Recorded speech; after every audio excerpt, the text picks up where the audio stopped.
जय हिंद मोर ओडिशार भाई भौणी माने। तो गाइस आमर ये रेसर जगह यूट्यूब चैनल को समस्त को वेलकम। गाइस आज मु मोर नंबर 2 नंबर डे आज मु 1740 मीटर रनिंग करिछि और टाइम लागिला 8 मिनिट 46 सेकंड। काली मु रनिंग करिथिली 1440 मीटर पाखापाखि आउ आज इनक्रीज है कि 300 मीटर बढ़ी। देखु गाइस आग कौन हो सबुदिन चेष्टा करी कि 200-300 मीटर बढ़ेवा को।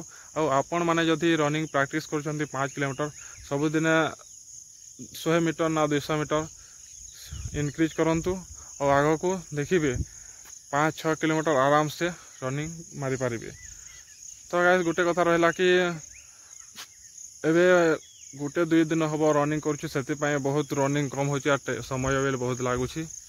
आग को देखा कौन हो आपण मैंने जदि SSC GD 5 kilometre running practice करुँच तो गाइस ये चैनल रे जोड़ी रहतु और सबुदिन अपडेट पातु। और आपण मैंने एबे मध्य केते किलोमीटर रनिंग कर टाइम केते आसुची कमेंट बॉक्स रे निश्चय कहिबे। तो गाइस गोटे कथा रहा कि यहाँ मोर नुआ चैनल से व्यू गोटे जोड़े जाऊँगी और जो मैंने भी चैनल रे जो गोटे जोड़े झण भी देखुच ये चैनल को लाइक करूँ और सांगसाथी मान शेयर करूँ और सबुदिन एमती अपडेट पातु। गाइस गोटे और चैनल को सपोर्ट करूँ आग को नियंतु टिके। ठीक अच्छे गाइस रही आज पाती जय हिंद वंदे उत्कल जन।